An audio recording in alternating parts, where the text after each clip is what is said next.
Bien, bonjour à tous, bienvenue pour ce débriefing de cette semaine 10. Alors, qu'est-ce qui s'est passé? Donc cette semaine, 2 jours sans cours, donc comme je l'avais expliqué dans la dernière vidéo, ma rentrée s'effectuait mardi. Et comme le jeudi c'est férié, bah, du coup il n'y avait que 3 jours de cours. Donc le mardi on a commencé donc, par le TDD Algèbre comme d'habitude. On a fait 3 exos, on a corrigé 3 exos sur la localisation. Il en reste un à corriger d'ailleurs. Sachant qu'on est en retard dans cette tuyau-là pour les TD parce que là on est sur les exos sur la localisation, mais on n'a pas encore fait les exos sur la divisibilité et les anneaux factoriels. Sachant que pour le cours, on a déjà fini le chapitre sur les polygones symétriques, qui est le chapitre après les anneaux factoriels. Donc on a quand même pas mal de retard. Voilà, c'est tout ce qu'on a fait. Il nous a rendu les notes aussi du DS qu'on a eu pendant les vacances. Donc j'ai eu 11. C'est pas incroyable parce que bon, après j'avais dit que j'avais pas fait un exo et j'avais eu l'idée après le DS, ce qui est très dommage parce que sinon j'aurais eu 16 facilement. 11 sur 20, mais il était pas très content, enfin il était un peu déçu parce que beaucoup ont eu au-dessous de la moyenne. Enfin, il n'y en a pas eu beaucoup qui ont eu au-dessus. Donc il avait prévu de faire un espèce de DM ou deuxième. Alors il y a un deuxième mock DS qui est prévu, mais il va peut-être le mettre en forme de DM, je sais pas. On lui dira ça plus tard, parce que globalement il a dit que c'était pas réussi. Moi j'ai eu 11, mais après je sais que j'aurais eu 16 si j'avais fait les autres 3. Bon, après avec des si on refait le monde, mais je sais, voilà, moi je l'avais globalement compris le truc quoi. Donc c'est pas si mal. Voilà, et l'après-midi on a eu les deux premiers. Non, du coup, le premier CM d'analyse de personnes avancées, on l'a eu avant les vacances. Et là on a eu deux autres. On a fini la partie 1 sur le rappel sur la complétude. Et la deuxième heure, ou non même pas, la première moitié, la deuxième moitié de la première heure, on devait se mettre en groupe parce que, comme je l'avais dit, il me semble, je sais plus, en fait c'est à nous de faire le cours, ouais je l'avais dit. On a un texte par groupe, donc c'est une demi-classe. Et on doit le présenter au tableau, donc tout le monde ne passait pas forcément. Par exemple dans le groupe où j'étais, moi je suis pas passé, parce qu'il y avait suffisamment de monde pour aller au tableau. Après je suis pas hyper fan de ce truc là, donc nous notre texte c'était sur les prolongements d'applications linéaires continues, donc ça faisait combien? Ça faisait 3 pages et demie je crois notre texte, alors que l'autre groupe ça faisait qu'une page et demie, et en plus c'était plus simple, c'était sur le théorème de point fixe de Picard et ses applications. C'était beaucoup plus simple que le nôtre, où déjà rien que le premier théorème du texte était le théorème de prolongement, et la démo faisait une page. Donc déjà vas-y la comprendre en une demi-heure, sachant que tu avais une demi-heure pour préparer le truc et passer au tableau, le présenter aux autres. Donc personnellement c'était quasi impossible de tout retenir, enfin de tout comprendre. Déjà rien que la démo, et en plus c'était pas tout quoi. Là ça faisait une page, il y avait encore deux pages et demie à comprendre. Donc des applications du théorème de prolongement avec les séries de Fourier, etc. Donc c'était vraiment très dur. Et la deuxième heure du coup consistait à présenter. Donc voilà, en gros c'était pas très dur. Je suis pas très fan de ce genre de fonctionnement.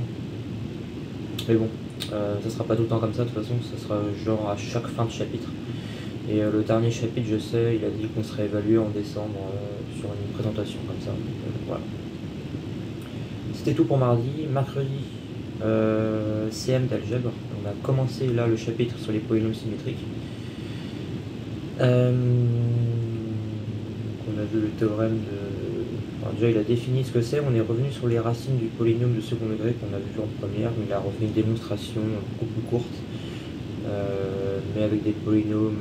Voilà, coefficients dans R crochet X ou je sais plus trop quoi. Donc c'était assez intéressant de revenir là-dessus, assez drôle de voir le lien.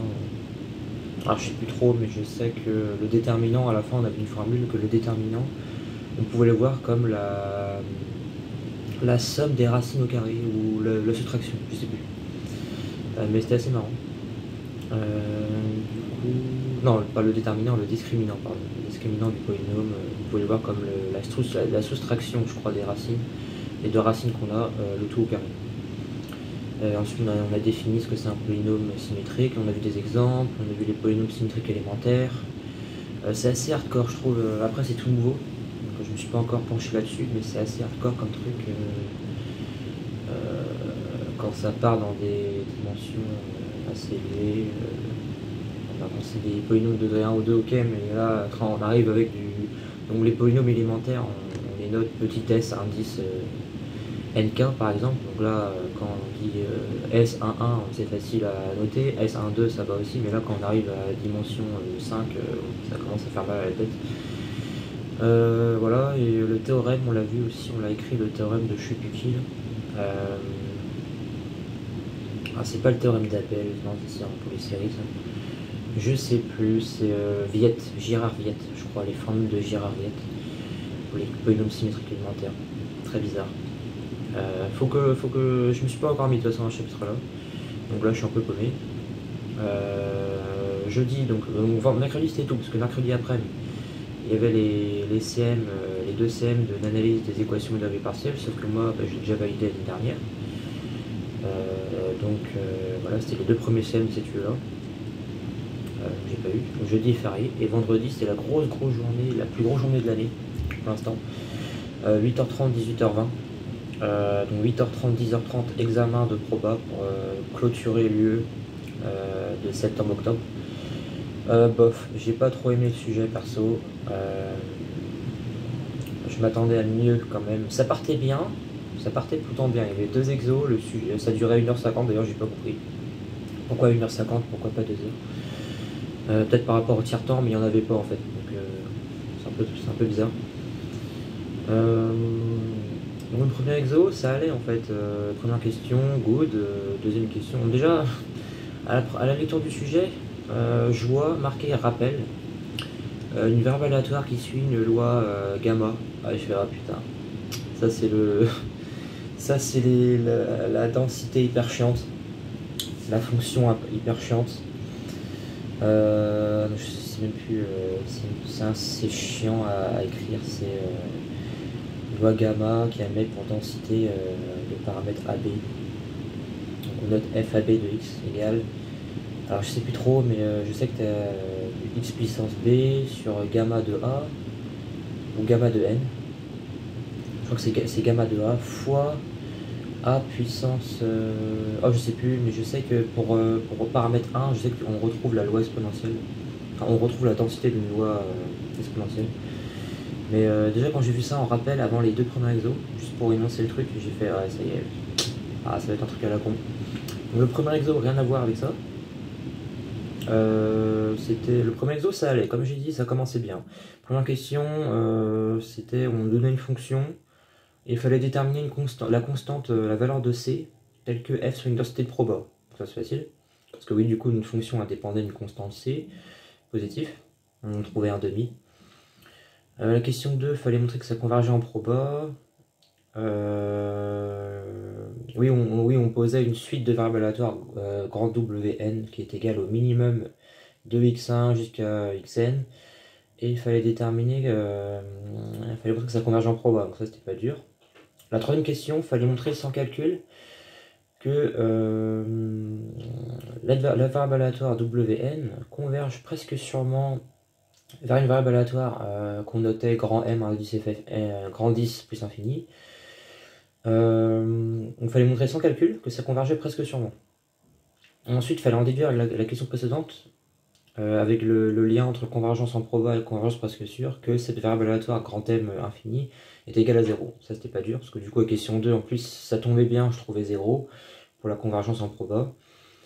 Et par contre la question 3, pour justifier sans calcul, le problème c'est que moi je voyais pas comment, parce que en fait, le cours je connais par cœur. Donc je piochais dans ma tête ce qu'il fallait utiliser pour montrer la convergence presque sûre vers une variable aléatoire. La force des grands nombres, c'était pas possible, parce qu'il n'y avait pas de somme, ni de suite idée. Loi forte des grands nombres, c'était pas possible. Donc pour moi, il y avait que théorème de Borel, il y avait que le lemme de Borel-Cantelli. Donc moi, j'ai justifié comme ça en fait. Mais sauf qu'en fait, je trouvais directement que ça tendait vers 0. Enfin, que la suite convergeait vers 0. Donc c'était un peu bizarre. Et ensuite, j'ai justifié que si cette limite, si on n'avait pas eu d'informations sur la limite, sur la valeur exacte de la limite, mais que c'était une limite qu'on notait grand M infini, et bien, à l'aide de la question 2, comme la convergence presque sûre implique la convergence en proba, on aurait que notre suite grand Wn converge en proba vers grand M infini. Mais comme la limite elle est unique à égalité presque sûre près, bah, du coup on en déduit que M infini égale 0. Quoi. Voilà. Ensuite, question 4, il fallait montrer, déterminer la fonction de répartition de la variable aléatoire n puissance alpha Wn. Wn c'est notre suite de variables aléatoires qui est égale au minimum de xi et n supérieur à 0, alpha supérieur à 0. Donc ça normalement j'ai réussi parce que bah, j'ai fait la méthode classique quoi. Et la question 5, donc là c'est là où j'ai perdu du temps et ça m'a handicapé pour le reste. Il fallait montrer que la suite n puissance alpha Wn convergeant en loi vers une variable aléatoire à grand Z qui admet une densité par rapport à la mesure de Lebesgue. Donc bah, moi je mets de la question précédente, je fais tendre n vers plus infini par rapport à la fonction de répartition. Je fais un DL et tout ça parce que je me retrouvais en fait à une fonction de répartition qui est égale à 1 si t était supérieur ou égal à 0. Et sinon, je me retrouvais avec du 1 moins racine de t sur n puissance alpha, le tout à la puissance n, si t était supérieur à 0. Donc je voulais faire tendre ça, tendre n vers plus infini. Sauf que du coup, je faisais un DL, je transformais le mode puissance n en une exponentielle ln. Je faisais un DL de ln de 1 plus u, avec u qui tend vers 0. Je me trouvais avec un truc, au final, ça tendait vers 1 pour moi. Mais le truc, c'est que bah, comment justifier que ça tendait vers une variable aléatoire grand Z qui admettait une fonction d'intensité quoi. Donc, je sais pas. À mon avis, il fallait que je me retrouve avec une fonction de répartition classique du style exponentiel, du style une loi exponentielle, sauf que bah, je trouvais pas ça. Du moins, j'avais plus le temps de réfléchir si c'était vraiment ça. Du coup, j'ai pas pu faire la question 6 parce que la question 6, il fallait calculer la densité de Z. Et du coup, bah, si tu réussis pas la question 5, tu pouvais pas. C'est ça que j'aime pas dans ces examens-là. C'est que tu peux pas après t'aider, tu peux pas continuer si tu loupes une question. Donc ça, c'était pour l'exo 1. L'exo 2, il me restait 50 minutes, donc je me suis dit ça allait, mais en fait, l'exo 2 c'était le plus long et le plus chiant. À part la question 1. On nous donnait une suite YN qui converge en loi vers Y et deux suites réelles telles que AN converge vers A et BN converge vers B. Il fallait montrer en question 1 que AN YN plus BN convergeait en loi vers AY plus B. Et ça, je sais pas, alors je pense que j'ai faux, mais je ne voyais pas comment faire autrement. Soit passer par les fonctions caractéristiques pour montrer la convergence en loi. Sauf que du coup, il fallait que je fasse convergence dominée, sauf que j'avais pas de majoration d'YN, enfin j'avais pas d'informations sur la phi YN, à part qu'elle converge en loi, quoi, donc je pouvais pas, voilà. Donc j'ai fait ça, j'ai dit autre manière de faire, on peut faire comme ça, après ma première méthode qui était de faire avec Slotsky. Sauf que du coup, j'ai considéré que AN, la suite nombre réel, était une suite de variables aléatoires. Mais je sais pas si ça marche. Je sais pas si on peut considérer une suite de nombres réels comme une suite de variables aléatoires. Parce que si je prends par exemple mon espace de proba oméga égale n, l'attribut égale aux parties de n et la mesure de comptage, bah, ça peut marcher. Si je prends ma suite définie dans cet espace-là, ça peut être du coup une suite de variables aléatoires réelles. Mais j'aurais pas comment faire autrement du coup pour montrer la question. Donc, moi j'ai fait comme ça, j'ai fait Slotsky, j'ai appliqué, j'ai montré que ça convergeait en loi et du coup on avait la convergence. Enfin, il fallait utiliser la continuité aussi de la somme et du produit pour en déduire après la convergence quoi. Donc je ne savais pas comment faire autrement. Voilà la question B, question 2. Il fallait montrer que la suite Sn plus 1, non, que la suite Sn moins n, le tout sur racine de n, converger en loi vers une loi normale centrée réduite. Et du coup, Sn, c'est la somme des x1 jusqu'à xn avec x1 qui suit une loi exponentielle de paramètre 1. Donc ça, c'était le théorème central limite. Voilà, très simple. Question 3. Il fallait montrer que Sn plus 1 moins n, le tout sur racine de n. Ah, je sais plus, mais je sais qu'il fallait décomposer Sn plus 1 comme Sn plus Xn plus 1. Et du coup, je me retrouvais avec du Sn plus 1 sur racine de n. Non, Sn sur racine de n. Non, Sn moins n sur racine de n plus, plus Xn plus 1 sur racine de n. Et Xn plus 1 sur racine de n tendait vers 0 presque sûrement. Et à la de question 2, Sn moins n, le tout sur racine de n convergeait vers une loi normale réduite. Du coup, on applique Slotsky encore et tout ça. Et on trouvait la loi normale réduite comme loi. Voilà. Et c'est à la partir de la question 4 où là, tout a merdé parce que il fallait montrer que la loi, la densité de Sn plus 1 moins n, le tout sur racine de n, était de la forme d'un produit d'une suite de fonctions. Donc la fonction, elle était comme ça. Alors, ça passe même pas, mais elle était énorme. Et j'ai pas eu le temps. En fait, j'ai passé parce qu'il restait plus beaucoup de temps. La question 5, il fallait montrer... je sais qu'il y avait deux limites d'intégrale, et il y en a une, il fallait utiliser convergence dominée, sauf que la fonction était très compliquée. Et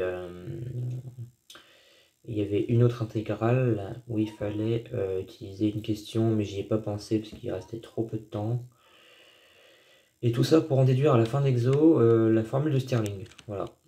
Et ah oui, il y avait une récurrence aussi dans une des questions. Il fallait montrer que la loi, que la suite Sn, qui était la somme des x1, xi, pardon, pour i allant de 1 à n, il fallait montrer que cette suite-là, par récurrence, elle suit une loi gamma de paramètres n plus 1, virgule 1, je crois. Je crois que c'était ça. Et l'initialisation serait facile, par contre l'hérédité c'était une galère. J'ai pas réussi à montrer, je pense. Donc, ouais, à partir de la question 4, c'était une galère totale. Jusqu'à la question 8. Donc, c'est pour ça, le sujet, j'ai pas trop. Je sais pas, ça partait bien, mais ça a mal fini, quoi. Donc, en plus, j'étais super prêt, je connais le poly par cœur, j'avais fait les examens des ans passés, je réussissais très très bien. Comme quoi, ça veut rien dire. Parce qu'en fait, ça dépend des sujets, en fait. Tu peux très bien tout réussir le sujet, 1 million de sujets, mais tu vas tomber sur le 1 million unième, ben tu vas pas réussir. Voilà. C'est ça qui est c'est très perturbant. Ce domaine d'études-là, c'est très bizarre. Donc on verra bien. Après, il y a le TP qui est noté sur 5, je crois, qui prend 20 ou 30%. Donc celui-là, je pense que j'ai tout bon. Donc je pourrais peut-être valider le quand même, j'espère. En tout cas, ce serait pas juste, quoi. Voilà, proba, c'était tout. Ensuite, 14h, 15h20, l'examen d'analyse numérique des EDP. Donc ça, bah, j'avais pas, comme j'avais déjà validé. Et j'ai regardé le sujet par curiosité sur le site de l'UE. Et j'aurais pas aimé être à la place des autres, sachant bah, en plus il était assez pénible à ce qui paraît, et j'ai bien vu qu'il était pénible. Surtout en 1h20, 2 exos, c'était pas super. Donc, j'ai bien fait de valider si tu veux. Et ensuite, les 3 heures d'enfer. Alors pourtant, les probas, c'est le domaine qui m'attire le plus. Hein, mais là, c'était 2 CM ultra dur, de 15h30 jusqu'à 18h20.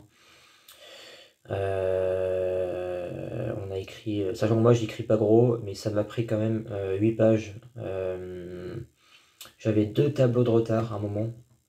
Tellement que, pourtant, je sais pas, c'est bizarre, j'ai l'impression qu'il va pas vite.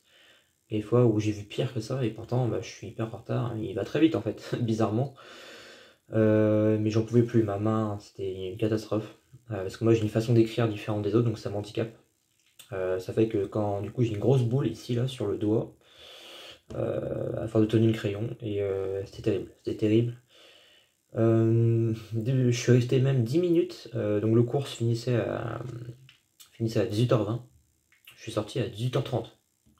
J'étais tout seul pendant 10 minutes dans l'amphi. Et d'ailleurs, on est dans un amphi alors qu'on n'est plus que mon parcours de 25 élèves, sachant que tout le monde n'était pas là. Il y a beaucoup qui ont rush quit après l'examen qu'ils ont eu avant.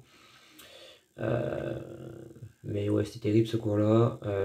Donc, ce qu'on a fait, on a continué l'espérance conditionnelle, les lois conditionnelles. On a fini par ça d'ailleurs, les lois conditionnelles. On a vu beaucoup de trucs. Beaucoup. Faut que je me replonge dedans parce que l'année dernière j'avais compris à peu près. Mais bon, ça date un peu. Donc c'est tout pour cette semaine. 20 minutes 15 déjà. Ouais, le devoir, l'explication du devoir m'a pris beaucoup de temps. Je mettrai le sujet sur Instagram, n'hésitez pas à me suivre. Il faut aussi que je publie le sujet d'analyse hilbertienne que j'avais eu en octobre, là, l'examen.